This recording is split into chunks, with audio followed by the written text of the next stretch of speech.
Halo warga intelektual sekalian, kondisi Iran sekarang ini makin lama makin mencekam guys. Makin mengerikan, makin brutal. Para demonstran makin menggila. Sehingga pemimpin spiritual Iran yaitu Ayatollah melarikan diri ke Moskow guys. Wow, luar biasa. Kalau Ayatollah sudah melarikan diri ke Moskow, itu artinya kondisi Iran sudah tidak baik-baik saja. Sementara di Konoha, berita seperti ini tidak diberitakan. Karena apa? Apakah karena seiman gitu? Apakah karena ini aib gitu? Apakah ini karena kekalahan gitu? Kenapa berita-berita seperti ini tidak diberitakan di Konoha? Jadi beberapa hari yang lalu saya menonton sebuah video orang Konoha yang tinggal di Iran. Dia mengatakan Iran kondisinya baik-baik aja, nggak ada masalah.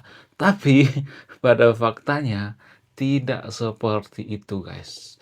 Jadi dia berusaha menenangkan netizen-netizen Konoha. Sementara kondisi yang sebenarnya di Iran itu berbanding terbalik.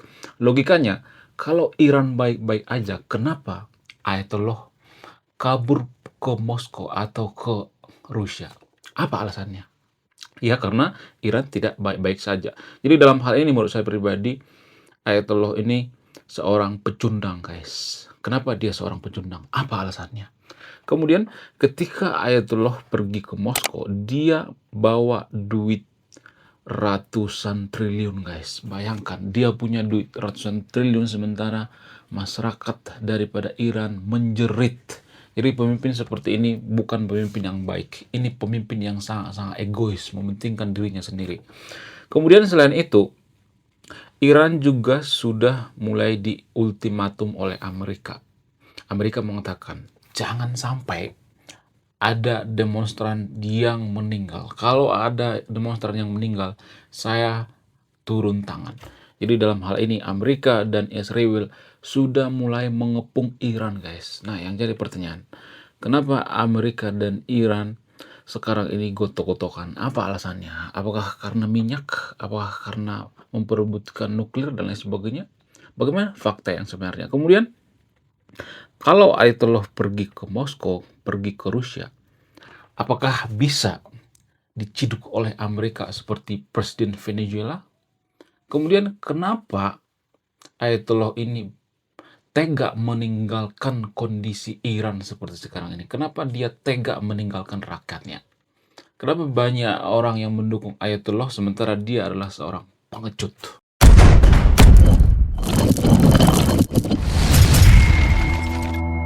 Pemimpin spiritual Iran, Ayatollah atau Ayatollah, menurut saya pribadi ini adalah pemimpin yang paling pengecut sedunia. Pemimpin yang sangat-sangat tidak bermoral. Kenapa saya mengatakan seperti itu? Di saat Iran genting-gentingnya, dia egois ya, dia meninggalkan negaranya. Bayangkan ya, pada saat kritis Ayatollah pergi ke luar negeri. Itu artinya dia tidak bertanggung jawab. Sama halnya seperti yang ada di Konoha misalnya. Misalnya nih di Konoha ada presiden bernama Presiden Omon-Omon misalnya. Nah, ketika terjadi kerusuhan di Konoha, lalu Presiden Omon-Omon kabur misalnya ke Lebanon misalnya ya, ke Yordania misalnya. Apakah ini seorang negarawan? Enggak. Ini seorang pecundang, guys. Ini hanya contoh ya. Jadi nama, kisah dan lokasi hanya fiktif belaka ya. Hanya kebetulan belaka gitu. Jadi kalau ada presiden seperti itu, dia bukan pemimpin yang bertanggung jawab. Dia pemimpin yang sangat egois, mengorbankan rakyatnya. Sama halnya dengan Ayatollah. Ayatollah juga seperti itu. Kalau boleh jujur ya, dia itu tidak cocok jadi pemimpin. Di saat Iran genting-gentingnya, banyak orang yang demo, banyak orang yang protes, malah pergi ke Moskow melarikan diri. Itu artinya dia bukan pemimpin yang bertanggung jawab. Kemudian demonstran di Iran sekarang ini makin membabi buta guys, makin brutal. Kenapa bisa seperti itu? Apa alasannya? Karena demonstran Iran ini sudah muak dengan kepemimpinan Ayatollah, sudah muak dengan kepemimpinan garda terdepan revolusi Islam yang ada di Iran sekarang ini. Mereka menuntut perubahan. Bahkan nilai inflasi atau nilai tukar mata uang Iran terhadap dolar itu gila-gilaan guys, melebihi krisis tahun 98. Wow, luar biasa. Dan jumlah korban yang meninggal, demonstran yang meninggal, sudah banyak berjatuhan guys. Ada sekitar ribuan orang yang ditangkap dan puluhan orang yang meninggal, sekitar 60 orang yang meninggal. Wow, luar biasa. Kalau ada orang yang meninggal itu artinya sudah sangat mencekam. Akan ada yang namanya kerusuhan, ya, Iran akan chaos. Karena apa? Karena akan ada saling balas dendam antara polisi Iran dengan masyarakat Iran. Kalau masyarakat Iran ada yang meninggal, maka masyarakat Iran akan balas dendam terhadap polisi. Jadi sekarang ini kerusuhannya itu antara polisi Iran dengan masyarakat Iran. Mereka turun rame-rame ke jalan. Kemudian anehnya lagi ketika Iran lagi masalah, krisis dan lain sebagainya, pemimpin spiritual Iran, Ayatollah ini bukan menyelamatkan Iran, tapi malah meninggalkan. Kenapa dia meninggalkan? Apa alasannya? Alasan yang paling masuk akal itu karena ketakutan. Dia takut banget terhadap Amerika. Jadi pemimpin spiritual daripada Iran ini dikit-dikit menyalahkan Amerika, dikit-dikit menyalahkan Israel gitu. Kalau Iran itu baik-baik aja, kalau Iran itu tidak ada masalah, masyarakatnya makmur, kemudian tidak terjadi inflasi dan lain sebagainya, nggak mungkin masyarakatnya protes ke jalan, nggak mungkin. Ya, cuman ya Iran itu sengaja menjelekkan pihak ketiga gitu ya, sengaja eh, mencari kambing hitam supaya apa? Supaya mereka terlihat baik-baik saja. Jadi mohon maaf bagi yang nonton video ini, mohon maaf bagi teman-teman Muslim ya. Biasanya negara yang berlandaskan agama itu kalau ada masalah, mereka itu tidak akan bisa menyelesaikan masalah. Ya, mohon maaf ya, nggak semuanya tapi ya. Konoha misalnya, apakah Konoha itu negara agama? Bukan, tapi kita negara berlandaskan agama. Kenapa Konoha dan Iran itu tidak maju-maju? Apa alasannya? Alasan yang paling masuk akal itu, kalau ada masalah, maka kita itu cenderung menyalahkan pihak ketiga. Sama seperti Iran misalnya. Kalau di Iran ada masalah, oh mereka akan mengalahkan. Oh ini karena Amerika. Oh ini karena Israel. Mereka tidak melihat permasalahan yang sebenarnya. Kenapa terjadi inflasi? Apa alasannya? Alasan yang paling masuk akal itu karena embargo.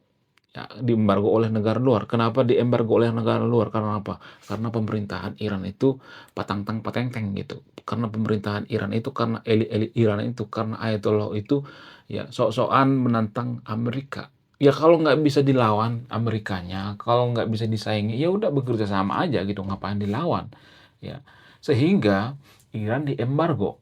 Kemudian selain itu, kalau misalnya terjadi masalah, misalnya nih ya masalah kekeringan, krisis dan lain sebagainya, biasanya pemimpin spiritual Iran Ayatollah mengatakan, kita krisis, Iran krisis itu karena apa? Karena banyak masyarakat Iran, karena banyak wanita-wanita Iran buka hijab. Kan nggak masuk akal. Apa hubungannya krisis air, ya, krisis moneter, ya, krisis keuangan dengan buka hijab? Apa hubungannya? Apa hubungannya coba? Di Amerika orang jarang pakai hijab, di Norwegia jarang orang pakai hijab, di Swiss jarang orang pakai hijab, bahkan banyak orang yang seksi-seksi di sana. Ya, tapi nggak ada masalah tuh, nggak ada masalah krisis. Kenapa pemimpin spiritual Iran ini, kenapa Ayatollah ini selalu menyalahkan pihak ketiga? Apa alasannya? Karena didasari oleh agama. Apakah ini ada hubungannya dengan agama? Sangat berhubungan. Jadi mohon maaf ya bagi yang menonton video, mohon maaf bagi yang beragama ya. Teman-teman Muslim dan teman-teman Kristen ya. Biasanya orang yang beragama itu ya kalau mereka tidak bisa menyelesaikan masalah, biasanya tapi ya, nggak semua tapi ya, disclaimer on-nya. Mereka biasanya akan menyalahkan pihak ketiga, biasanya iblis ya. Kita ambil contoh misalnya ya, ketika terjadi banjir di Aceh misalnya, di Konoha misalnya. Maka banyak tuh orang mengatakan, "Oh, ini karena maksiat. Oh, ini karena banyak orang yang lepas hijab dan lain sebagainya." Jadi nggak ada korelasinya gitu, nggak ada hubungannya. Ketika terjadi banjir itu ya ada faktornya, misalnya ya pembebatan hutan ya, kemudian penggundulan hutan ya, kemudian hutan diganti dengan sawit ya, sehingga sawit tidak bisa menahan air dan sebagainya. Itu penjelasan yang sangat rasional. Tapi ya masyarakat yang si paling bertuhan, ya, negara si paling bertuhan itu mereka susah berpikir rasional. Kenapa? Apa alasannya? Karena dalam agama itu kita diajarkan untuk mengimani sesuatu walaupun itu tidak masuk akal. Itu guys, ada korelasinya. Mohon maaf bagi yang nonton videonya, ini berkorelasi ya. Jadi dalam agama itu kan kita didoktrin mengimani walaupun itu tidak masuk akal ya. Kalau misalnya nih ada dalam kitab suci kita misalnya nih ya, ada keajaiban misalnya, ada nabi dibakar misalnya ya. Lalu kita tidak bisa mempertanyakan ini. Ini hanya contoh ya, contoh. Dan ini juga tidak terjadi di Indonesia, hanya di Konoha ya. Kalau ada nabi yang tahan kebakar itu, kita tidak bisa mempertanyakan ini. Karena apa? Karena mereka tidak bisa memberikan penjelasan ilmiah. Cukup imani saja. Imani saja. Ya, sehingga kalau terjadi masalah, ke bawah-bawa. Sifat seperti ini, sifat cukup imani saja ini terbawa-bawa. Ketika ya terjadi masalah di Konoha misalnya banjir ya, longsor dan sebagainya ya, sungai mampet dan lain sebagainya, maka kita akan mengatakan, "Oh, ini karena kita kurang beriman ya. Ini karena kurang berhijab. Oh, karena pria-pria bercelana pendek ya." Jadi ada orang yang mengatakan seperti itu ya, karena mata kakinya kelihatan. Oh, karena kurang berdoa gitu ya. Padahal Konoha itu adalah salah satu negara paling rajin berdoa. Bukan berarti saya mengatakan tidak usah berdoa ya, tapi kalau hanya mengandalkan doa, masalah tidak akan selesai. Banjir tidak akan selesai. Cuman Konoha itu terlalu mengandalkan yang namanya doa. Kenapa bisa seperti itu? Apa alasannya? Kenapa tidak menggunakan pemikiran yang waras gitu, yang logis? Dipengaruhi oleh agama. Ya karena waktu kecil kita itu dilandasi dengan agama. Kita dilandasi dengan agama dulu ya. Kemudian kita belajar sains, kemudian kita belajar filsafat. Itu pun jarang belajar filsafat ya. Kita salah dasar tahu sebenarnya kalau boleh jujur ya. Konoha itu salah dasar. Negara-negara maju itu jarang-jarang mereka diajarkan agama, kalau boleh jujur ya. Bukan berarti saya mengatakan agama itu tidak benar ya, tapi kan permasalahannya kan agama itu kan cukup rumit ya dipelajari oleh masyarakat yang SDM rendah. Karena ayat-ayatnya banyak yang bisa dipelintir gitu. Kita ambil contoh misalnya seperti Jepang. Kenapa Jepang itu bisa sangat maju? Kenapa negara-negara maju seperti Finlandia, Norwegia dan sebagainya maju banget? Kenapa? Karena dari kecil mereka tidak dilandasi agama. Boleh belajar agama, tapi setelah dewasa. Karena dalam agama itu seringkali kita mengkotak-kotakkan. Seringkali kita seperti kata bawa tempurung gitu ya. Kalau kita belajar agama itu kita menganggap bahwa kita yang paling benar, kita yang paling suci, kita yang paling hebat ya. Makanya agama di Konoha itu anti kritik. Karena apa? Karena kita merasa bahwa agama kita itu sudah suci. Ada hubungannya dengan agama, korelasinya dengan agama ada. Sama dengan Iran misalnya. Ini tanpa kita sadari ya. Kenapa Iran itu selalu menyalahkan pihak ketiga, selalu menyalahkan Amerika? Apa alasannya? Karena dipengaruhi oleh agama. Agama itu tidak menyelesaikan masalah itu ya.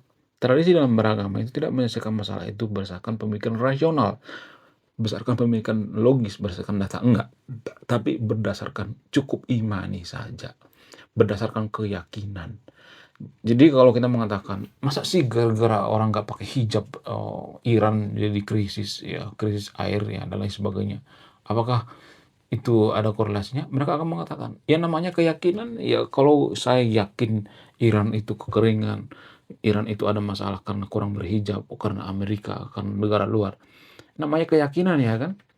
Jadi itu eh, fakta yang sangat-sangat kelam ya, atau berita pahit seputar orang yang beragama guys. Mohon maaf bagi yang nonton video, saya tidak nyuruh yang nonton video untuk tidak beragama ya, tapi kita harus memahami gitu.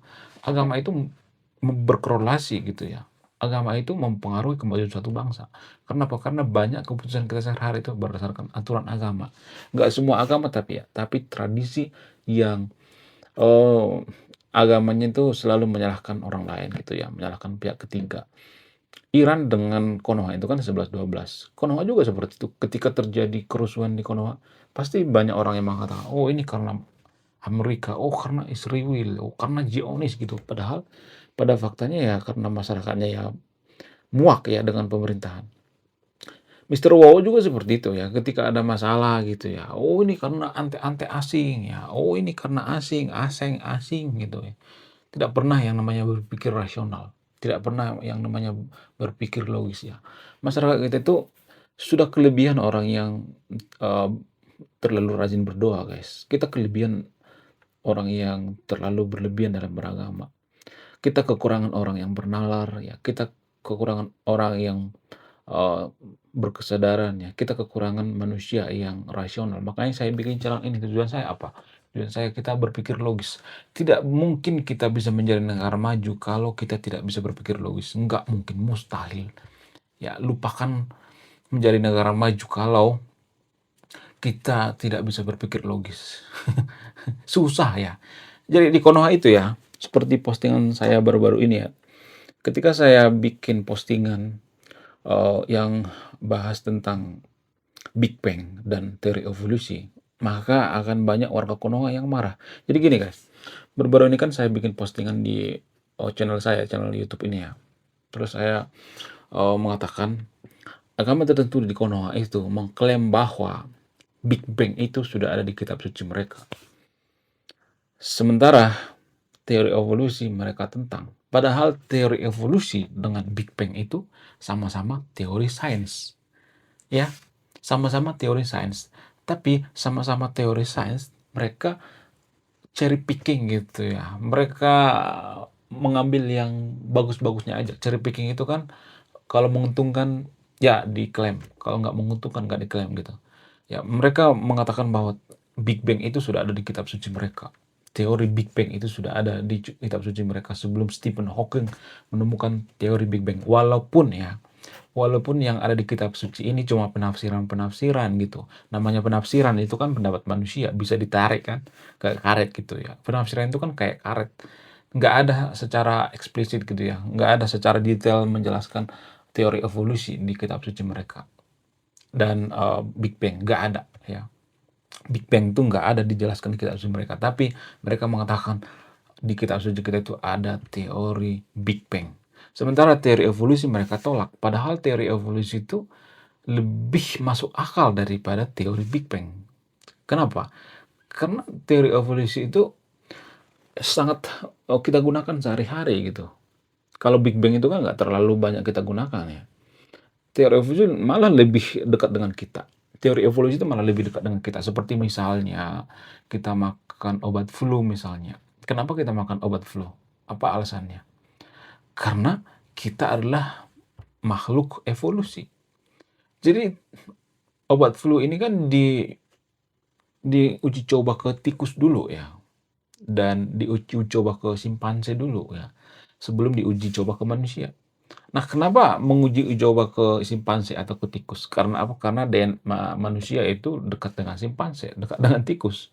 Ya, sehingga apa? Sehingga makanya ada istilah tikus percobaan. Uji coba, nggak ada efek samping, lalu dikonsumsi oleh manusia. Itu namanya teori evolusi. Jadi obat flu yang kita makan sehari-hari itu ditemukan berdasarkan runtutannya itu karena teori evolusi. Kemudian operasi misalnya. Kenapa ada orang sesar gitu ya, melahirkan sesar, kemudian kalau lagi sakit, operasi misalnya, operasi jantung misalnya dan sebagainya. Kenapa ada muncul istilah operasi? Apa alasannya? Karena dalam dunia kedokteran manusia itu adalah hewan.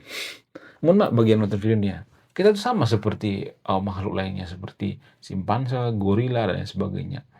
Ya kita dikategorikan hewan. Nah, kalau kita hewan, maka ternyata kita bisa dibius gitu ya. Hewan bisa dibius, manusia juga bisa dibius. Ya. Mohon maaf bagi yang nonton video, saya tidak nyuruh yang nonton video untuk menganut teori evolusi ya, tapi pelan-pelan kita harus memahami ini. Kalau kita tidak bisa memahami ini step awal, step dasar, jangan bermimpi kita menjadi negara maju. Karena apa? Karena cara berpikir kita itu terlalu mengambang gitu ya, terlalu fokus pada keyakinan. Jadi teori evolusi itu bukan keyakinan, guys. Teori evolusi itu nggak turun dari langit gitu ya, gedebuk dari langit, lalu kita imani gitu ya, lalu kita yakini bahwa ini kebenaran. Nggak seperti itu. Diuji ya, diuji klinis, diuji laboratorium, diuji oleh para ilmuwan. Jadi kita nggak bisa sembarangan bikin teori, nggak bisa. Nggak bisa ngarang-ngarang gitu ya. Jadi di Konoha itu ada istilah teori kan masih sebatas teori. Enggak, teori itu jadi teori karena apa? Karena sudah diuji. Ya, bukan ngarang ya. Teori itu kan bukan opini pribadi ya. Beda opini pribadi dengan teori. Cuman warga Konoha susah memahami ini, ya sehingga warga Konoha itu sering disebut dengan IQ setara gorila. Karena apa? Karena ini bertentangan dengan agama. Ya, lagi-lagi agama mempengaruhi. Kenapa kita menyangkal teori evolusi? Karena apa? Karena agama. Karena dalam agama itu dijelaskan bahwa manusia berasal dari tanah. Nah, kalau kita percaya bahwa manusia itu bukan berasal dari tanah, ya karena manusia itu berasal dari eh, teori simpanse misalnya, atau teori evolusi, atau kita berkerabat dengan simpanse, maka agama akan ditinggalkan, agama akan gugur ya. Itu yang mereka sebenarnya takutkan ya. Tapi sah-sah aja kalau kita beragama, sah-sah aja, apa masalahnya. Cuman warga Konoha nggak bisa menerima itu. Makanya di Konoha itu sekitar 80% warga Konoha itu tidak percaya teori evolusi. Dan mereka nyaman-nyaman aja. Biasanya negara maju itu ya 80% mereka percaya teori evolusi, sementara negara yang tidak maju seperti Konoha itu 80% masyarakat Konoha itu tidak percaya evolusi. Kalau di negara maju mereka percaya 80%. Jadi berbanding terbalik ya. Di negara maju juga sebenarnya ada yang nggak percaya dengan teori evolusi, tapi minoritas jumlahnya. Cuma masalahnya di Konoha itu kan yang percaya teori evolusi itu kan hmm, eh, maksudnya yang tidak percaya dengan teori evolusi itu sangat banyak, jumlahnya mayoritas 80%, sehingga kita susah menjadi negara maju, guys. Nah, bagaimana dengan Konoha dan Iran? Konoha dan Iran itu 11-12. Iran juga sekarang mengalami yang namanya penurunan IQ. Dari tahun ke tahun Iran itu semakin bodoh, guys. Bukan semakin pintar, makin cerdas. Kalau dibandingkan dengan sebelum-sebelumnya, seperti zaman Persia, zaman Reza Pahlavi, ya walaupun Reza Pahlavi nggak terlalu sempurna kepemimpinannya, tapi mereka jauh lebih maju daripada sekarang ini. Konoha juga seperti itu. Konoha jauh lebih maju pada saat zaman Majapahit dan zaman Sriwijaya, tanpa kita sadari ya. Tapi kalau saya ngomong seperti ini nanti saya akan dihujat gitu. Sekarang apa coba? Apa yang bisa kita banggakan? Nggak ada yang bisa kita banggakan, guys, dengan Konoha. Nggak ada. Satu biji pun nggak ada yang pernah memenangkan Piala Nobel di Konoha dari ratusan juta orang di Konoha. Nggak ada. Itu artinya kita itu layak disebut sebagai masyarakat yang IQ-nya setara gorila. Jangan berkecil hati. Kalau Anda cerdas, pintar, ya udah buktikan bahwa Anda itu cerdas dan pintar. Coba menangkan Piala Nobel. Oke, sekian video ini. Terima kasih sudah menonton. Saya kaum intelektual. Salam rasional.